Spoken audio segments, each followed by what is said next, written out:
Bonsoir à tous et à toutes. Dans l'actualité, sommet sino-africain, la Guinée obtient le financement global pour la construction du barrage hydroélectrique de Soapiti. Le président de la République, professeur Alpha Condé, a signé ce mardi l'accord de financement avec Exim Bank.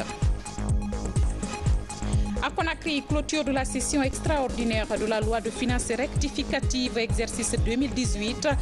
Mais bien avant, les députés ont examiné et adopté à la majorité la révision du budget présenté par le gouvernement. Et puis, elles ont porté haut l'étendard guinéen à l'international. L'équipe féminine de handball rentre au bercail avec le trophée de la zone 2 et 3 remporté en Côte d'Ivoire. Les championnes sont reçues par le ministre des Sports et de la Culture. Voilà pour les titres. Direction l'Empire du Milieu où se déroule le sommet sino-africain. Je vous le disais dans les titres, la moisson a été très bonne pour la délégation guinéenne. Le président de la République a obtenu le décaissement du financement global du barrage Soapiti. Professeur Alpha Condé a signé ce mardi même avec la banque chinoise Exim Bank l'accord d'un financement de plus d'1 milliard de dollars. Ce montant est destiné à la réalisation du plus grand barrage hydroélectrique du pays avec une puissance de 450 MW. Envoyé spécial Sanassi Keita.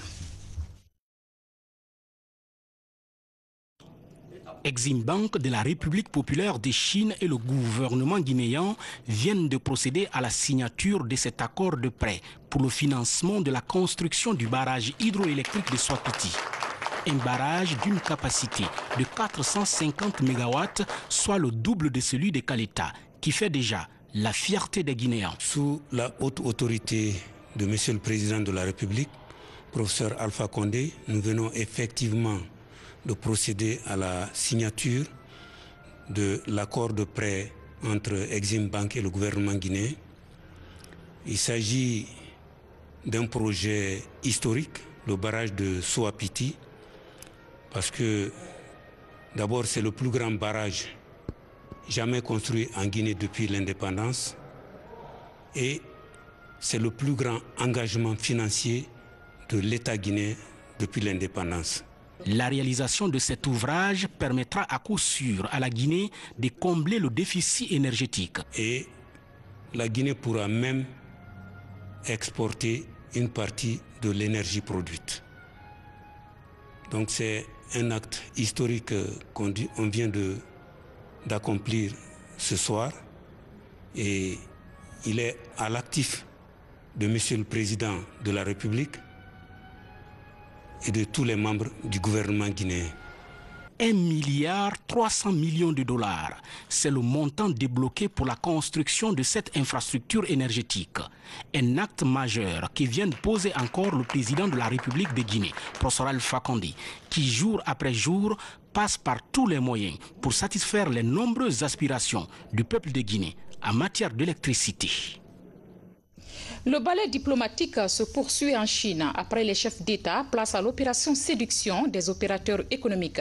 Les hommes d'affaires guinéens explorent aussi des possibilités de partenariat avec les investisseurs chinois. Sanassi Keita, compte rendu. Renforcer la coopération entre la République populaire de Chine et l'Afrique.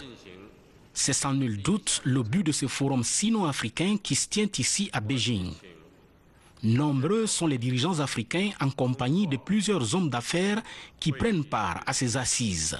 Ma présence ou la présence du secteur privé à cette 6e conférence des entreprises chinoises et africaines est d'œuvrer aux côtés des hommes politiques qui sont arrivés pour discuter dans le cadre du contenu local pour que ce contenu local soit pris en compte dans l'exécution de tous les projets qui sont en train d'être financés par la Chine. Il vous souviendra qu'à un moment, ils ont procédé à la pose de la première pierre de 2 grands projets. Donc notre combat aujourd'hui est de faire en sorte que même ces 2 projets-là, qu'il soit pris en compte la participation des entreprises guinéennes à hauteur de 20 à 30%. Depuis 3 ans maintenant, la Chine et l'Afrique ont renforcé la synergie de leur stratégie de développement, intensifié leurs liens économiques et commerciaux dans la promotion de l'industrialisation et de la modernisation, la construction des infrastructures et tant d'autres projets. Tout projet politique doit être soutenu par l'économie. Et je pense que le président de la République l'a compris et a véritablement pris cela comme son cheval de bataille. Ça veut dire associer les opérateurs économiques dans toutes ces actions visant au développement du pays. Parce que si l'on prend l'exemple du secteur bancaire où je suis, aujourd'hui nous avons discuté avec la China Development Bank en vue véritablement de finaliser le prêt qui devra servir à l'appui aux PME et PMI guinéennes ainsi qu'aux couches défavorisées. Cela va permettre véritablement qu'à côté des projets d'infrastructure dont le président et le gouvernement ont la charge, qu'ils puissent véritablement se développer un tissu économique des PME, des jeunes entrepreneurs et qui vont grandir, s'appuyer sur l'expérience chinoise afin de devenir véritablement de grands industriels et de grands champions pour le développement de notre pays, la Guinée. L'Empire du Mulier est prêt à renforcer la coopération globale avec les pays africains dans le but surtout de construire une voie de développement de haute qualité adaptée aux conditions nationales et bénéfique pour tous, a noté le président Xi Jinping. À Beijing, aux côtés de leurs époux, les premières dames africaines ont aussi joué leur partition pour le développement de l'Afrique. Parlant d'une même voix, elles se sont engagées à éradiquer le VIH-Sida en Afrique. Adja Condé a rassuré ses homologues de l'engagement de sa fondation Prosmi à œuvrer pour l'amélioration des conditions de vie des femmes de son pays. Les images de Mangamori sont commentées par Maurice Divi. En marge du 3e sommet du Forum Chine-Afrique, les premières dames venues du continent, sur invitation de leurs homologues de Chine, ont mis sur la table la question du VIH-Sida en Afrique. Au cours de ces assises de premières dames, il a été démontré par l'ONU-SIDA que 20% des femmes dans le monde, dont 48% en Afrique, n'ont pas accès aux services de dépistage du VIH-Sida et aux traitements antirétroviraux pour l'élimination de la transmission du VIH-Sida de la mère à l'enfant. Au cours de leurs travaux, plusieurs décisions ont été prises, dont entre autres la mobilisation de toutes les premières dames pour éradiquer le VIH-Sida en Afrique. Mobiliser tous les partenaires et les gouvernements pour mobiliser les fonds nécessaires dans le cadre de la lutte contre le VIH-Sida. Il faut dire par ailleurs que son Excellence Madame la Première Dame de la République s'est illustrée de façon très éloquente pour que la Guinée soit au rendez-vous de 2030 parmi les pays sans sida. La Guinée, à travers la Première Dame de la République, a présenté les progrès réalisés dans la lutte contre cette pandémie. Ces épouses des chefs d'État d'Afrique s'engagent à l'issue de ce rendez-vous de Beijing de mener des campagnes de sensibilisation pour la prévention et le contrôle du VIH-Sida dans l'ensemble des pays africains avant le 1er décembre 2018, journée mondiale de lutte contre le VIH-Sida à travers le monde. Nous allons battre campagne bientôt en Guinée, une campagne d'information vers la jeunesse et une campagne de sensibilisation. Donc ça se fera avec les structures du ministère de la Santé, des structures du comité de lutte contre le VIH et la fondation Prosmi sera évidemment présente pour sensibiliser la jeunesse, sensibiliser les femmes et surtout veiller à ce que cette maladie ne soit pas transmissible de la mère à l'enfant. Donc j'en profite pour attirer l'attention de la jeunesse et des femmes parce que c'est les franges les plus fragiles de la société. Ces premières dames du continent entendent aussi s'investir pour atteindre l'égalité des sexes, favoriser l'autonomisation des femmes et faciliter le combat contre les violences basées sur le genre. Deuxième grand titre de ce journal, adoption à l'Assemblée nationale du projet de loi de finances rectificative exercice 2018. Les députés ont voté à la majorité à la nouvelle projection du gouvernement prenant en compte les dépenses et recettes de l'État. Des précisions en images, Abdoulaye Ningilande Diallo. Désormais, le gouvernement est doté d'une nouvelle projection budgétaire pour la mise en œuvre de sa politique économique et financière. Comparativement à la prévision initiale de 2018, les recettes et les dépenses diminuent respectivement de 11 et 9%. Les dons, legs et autres fonds de concours sont aussi revus à la baisse. Si certains députés estiment que ce budget révisé est bel et bien réaliste et réalisable, d'autres pensent qu'il n'est pas en adéquation avec les objectifs du Plan national de développement économique et social, PNDS. Le PNDS a été présenté ici, on a dit que c'est le programme qui peut sortir du pays du trou. Malheureusement, aucun projet d'investissement public n'est en adéquation. Il n'y a pas eu d'allocation de ressources pour les projets d'investissement public qui puissent être en adéquation avec le PNDS. Deuxièmement, comment pouvez-vous expliquer qu'un projet de 5 villes, où on ne demande à la Guinée que 10% d'un projet, soit 5 milliards, que le gouvernement coupe ça, alors qu'on augmente le train de vie de l'État. Voilà des situations que nous ne pouvons pas accepter. Comment pouvez-vous expliquer que l'on diminue les crédits pour la construction des universités de Conakry et de Labé, alors que le gouvernement a pris une option d'orienter les bacheliers vers les universités privées? Nous sommes en cohérence avec les objectifs du PNDS qui ont été déclinés par le président de la République en 5 piliers. Nous n'allons pas déroger à ça. Il s'agit tout juste de faire un ajustement, comme la loi organique en son article 50 le veut. Donc c'est un ajustement qui a été opéré. Dans ce budget révisé, le taux de croissance économique de 5,8% est maintenu, le taux d'inflation moyen de 8% est prévu, le taux de pression fiscale de 13,36% et les réserves de la BCRG à un niveau adéquat de 3 mois d'importation sont prévues. Des dépenses socio-économiques seront maintenues. Et s'il y a des baisses de recettes, il y a certaines dépenses pour lesquelles nous n'allons pas exécuter, mais les dépenses essentielles liées à l'amélioration de la condition de vie des populations seront maintenues. Le débat pour une loi de finances rectificative ne peut se situer qu'à l'explication de pourquoi on n'a pas fait des recettes initialement prévues, pourquoi on a baissé les dépenses, parce qu'il y a eu des baisses conséquentes des recettes. Si vous êtes convaincu sur le niveau de baisse des recettes et vous êtes convaincu sur le niveau conséquent de baisse des dépenses pour maintenir des équilibres, pour maintenir les objectifs globaux de croissance économique, d'inflation, ça, il n'y a pas logiquement à ne pas voter une loi de finances rectificative. Pour aider l'exécutif à mieux parfaire ses activités, la représentation nationale recommande, entre autres, le paiement de la dette intérieure avec un échéancier à l'image de la dette extérieure, la prise en compte des crédits nécessaires pour l'organisation des élections législatives,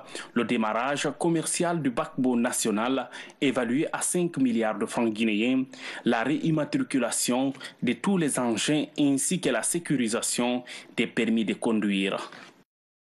Toujours à l'hémicycle, clôture ce mardi de la session extraordinaire de la loi de finances rectificative, exercice 2018. Durant les 2 semaines de travaux parlementaires, les élus du peuple ont examiné et adopté plusieurs textes, dont la loi de finances rectificative, avant de boucler la session sur les recommandations. Suivez les réactions au micro d'Abdoulaye Diallo.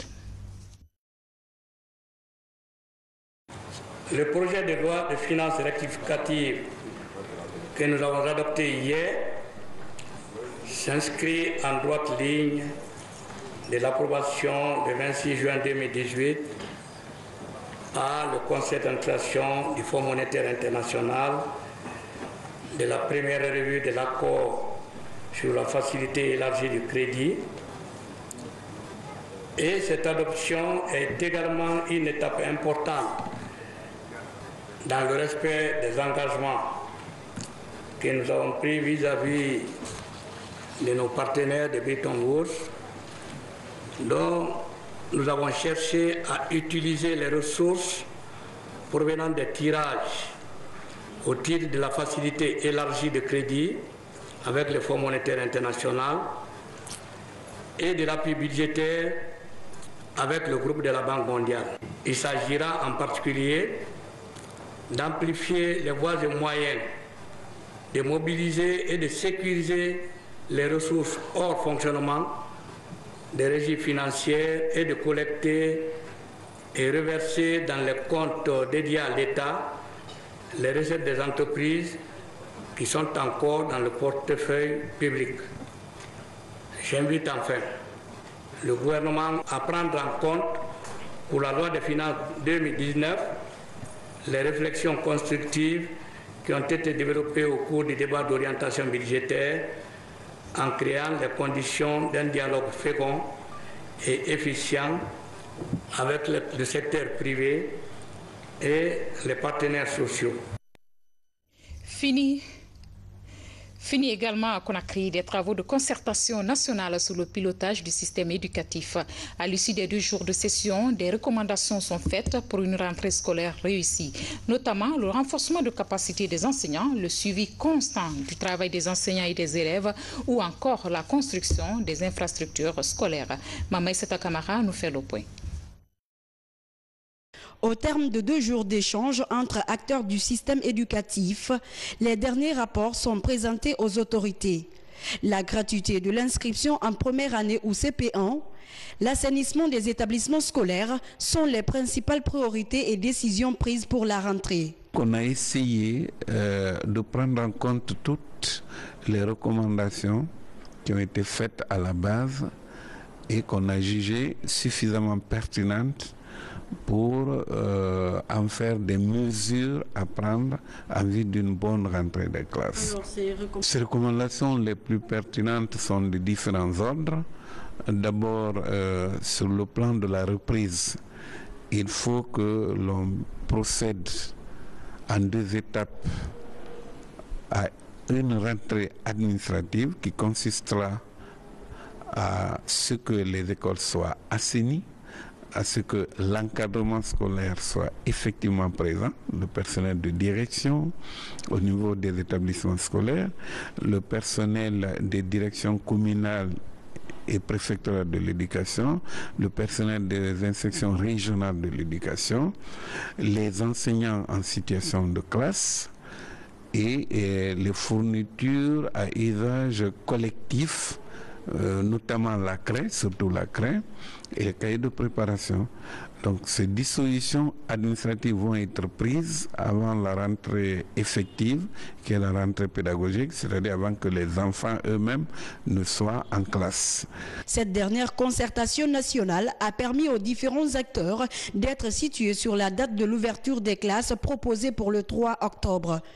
Une proposition qui sera introduite en Conseil des ministres pour validation.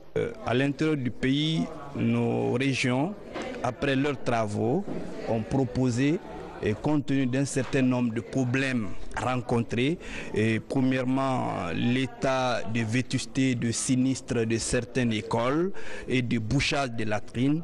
Deuxièmement, qui est fondamental d'ailleurs compte tenu de la coïncidence du 15 septembre qui coïncide, disons, aux poches trouillées des enseignants mais aussi celles des parents.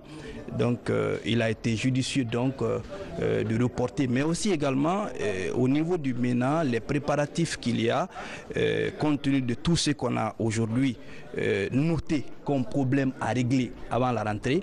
C'est pourquoi il a été noté, il a été conclu de reporter au lieu du 15 septembre 2018, la rentrée scolaire.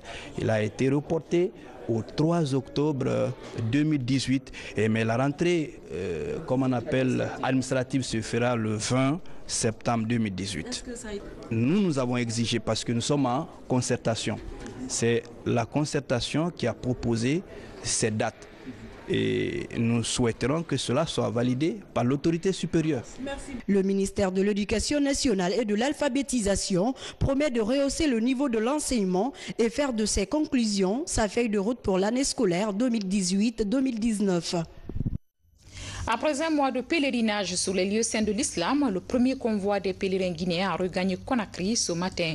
Ainsi, ces fidèles musulmans ont accompli le 5e pilier de l'islam et rentrent au bercail pour le grand bonheur de leur famille. Les 280 pèlerins ont été accueillis à l'aéroport de Conakry-Bessia par le ministre d'État à la sécurité et la protection civile.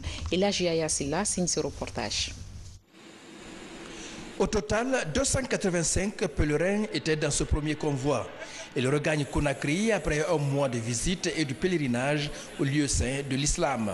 Le pèlerinage, cette année, nous dirons grâce au bon Dieu, merci, aux miséricordieux, merci aux autorités qui ont déployé beaucoup d'efforts pour que les conditions soient réunies au maximum possible. Nous avons eu effectivement le privilège d'atterrir à Jeddah le dernier jour où nous avons eu l'intervention du président de la République lui-même pour que le dernier convoi amène tous les pèlerins. C'est ce qui a fait que tous les pèlerins sont partis à temps. C'est une excellente chose et à la Mecque, nous avons eu des privilèges liés à notre statut d'amis et frères du pays de l'Arabie Saoudite, car à Mina et à Arafat, nous avons eu des particularités dans le traitement. Sous les tentes, nous avons bénéficié de l'assistance du Burhan lui-même, qui est venu particulièrement dans notre stand et nous entourer de toutes les bonnes attentions. À Jeddah, ce premier convoi a connu un retard de quelques heures pour des raisons techniques. Mais à présent, tout est rentré en ordre. Je suis très heureux que nos parents pèlerins soient de retour. Et au nom de Monsieur le Président de la République, le professeur Alpha Condé, du Premier ministre, qui m'ont fait l'honneur de me demander de venir les représenter pour souhaiter la bienvenue à nos pèlerins. Je leur ai dit que nous leur souhaitons une chaleureuse et fraternelle bienvenue dans leurs familles respectives et en Guinée. Et ils ont formulé les prières, les bénédictions pour la prospérité de la Guinée, la paix en Guinée, la concorde et l'unité nationale. Cette année, 7500 pèlerins guinéens ont pris part à ce voyage d'Arabie Saoudite. Le secrétariat général des affaires religieuses a pris toutes les dispositions pour un bon retour au Bercail. Dans son premier élément, la rubrique Guinée en bref fait un focus sur la formation des agents de la police, de la santé et de la douane. D'autres éléments viendront compléter ce sujet. C'est une compilation signée Moussa Bangora. Depuis ce matin, les agents du bureau central d'Interpol Guinée suivent une formation liée à toute maladie à potentiel épidémique. L'initiative vise à préparer les agents de la sécurité, de la santé et de la douane afin de répondre efficacement en cas d'épidémie d'origine naturelle ou criminelle. La formation va durer 3 jours avec un appui du secrétariat d'État américain. Ces spécialistes en laboratoire se perfectionnent à l'utilisation de nouveaux outils de surveillance épidémiologique. Le ministère de la Santé met ainsi à jour son dispositif de collecte de données sur les risques de maladies épidémiologiques. La maîtrise des paramètres de l'outil de détection est essentiellement l'objectif de cette rencontre tenue à Kindia.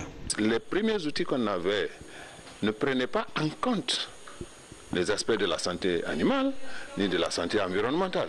Et à partir du moment où nous sommes en train, cette politique-là se fait de plus en plus sentir à travers la mise à disposition des programmes, des supports.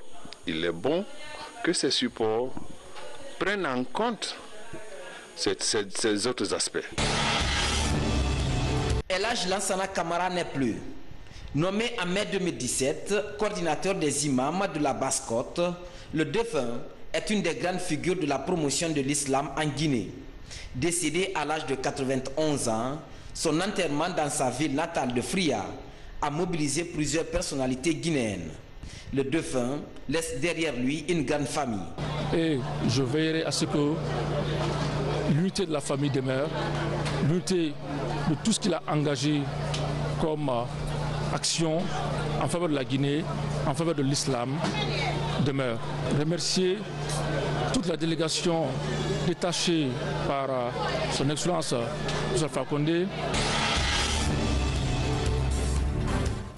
Autre retour au Bercail, l'équipe championne cadette du handball.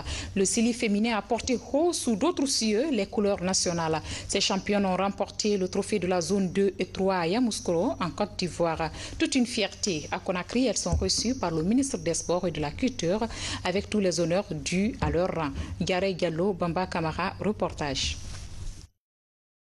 Elles rentrent de Côte d'Ivoire. Dans leur gibecière, le trophée de la 5e édition du tournoi de handball de la zone 2 et 3.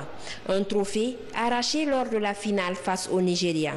Ce matin, elles reçoivent les félicitations des autorités de tutelle. Comme souvent j'aime à le dire, il est très difficile d'aller en Europe, mais se maintenir encore c'est plus compliqué. Et quand vous partez pour une compétition internationale, vous partez défendre les couleurs de votre pays. Donc aller être figurant, ça fait très mal. C'est à cause de ça, quand les filles partaient, ils avaient deux challenges. Premièrement, vaincre les équipes qui ont battu la Guinée en 2017 et en 2018. Les filles nous ont écoutés et nous ont fait honneur. J'avais pris l'engagement devant le peuple de Guinée que je ne serai pas le ministre de football ou le ministre de Sili national. Ce trophée le prouve éloquemment aujourd'hui. Au nom du Premier ministre, chef du gouvernement et du président, bravo les filles. Je vous félicite. Nous ferons tout pour que toutes les disciplines sportives soient au même pied d'égalité. Nous le ferons dans nos attitudes, dans nos comportements et dans le soutien que nous allons apporter à tout le monde. Opposés aux meilleurs des autres pays des deux zones de compétition, les Guinéennes tenantes du titre ont battu tour à tour la Côte d'Ivoire, pays hôte, et le Bénin, avant de s'imposer en finale contre le Nigeria. Le Sili Handball réédite l'exploit de l'année dernière, avec à la clé le titre de la meilleure joueuse du tournoi. Il y avait la confiance, on était déterminés, on n'est pas avec l'objectif. Avec les cadets masculins, classés deuxième il y a quelques semaines au Rwanda, l'équipe féminine de handball compte maintenir le cap du renouveau de cette discipline sportive. Le handball est engagé sur plusieurs fronts cette année. Après le tournoi de Yamoussoukro, le championnat d'Afrique des moins de 20 ans se profile à l'horizon. Cette compétition sera précédée de celle des cadets masculins prévue en mi-septembre au Maroc. Félicitations à nos Amazones. Sans transition, l'actualité dans le monde, l'Allemagne se mobilise contre toutes les formes de discrimination. Un grand concert musical s'est tenu ce mardi contre la haine et le racisme. L'initiative est de l'extrême droite. C'est le premier élément de l'actualité internationale sous forme de télégramme commenté par Alia Kamara.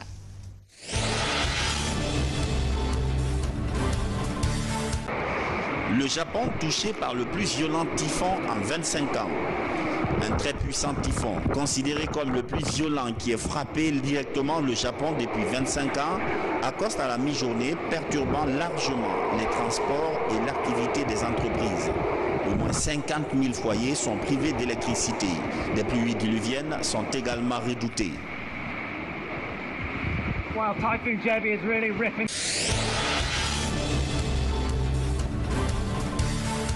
En France, le président Emmanuel Macron fait face à une nouvelle démission. La ministre des Sports, Laura Flessel, annonce son départ du gouvernement pour des raisons personnelles. Elle dit vouloir renouer, je cite, avec des engagements passés justement tournés vers l'humain, la solidarité et la coopération internationale. L'Élysée a nommé l'ancienne nageuse Roxana pour la remplacer. Cette démission vient s'ajouter à celle de Nicolas Hulot. Ce dernier a quitté son poste de ministre de la Transition hier pour, dit-il, je cite, « ne pas donner l'impression que sa présence dans le gouvernement signifie qu'ils sont à la hauteur ».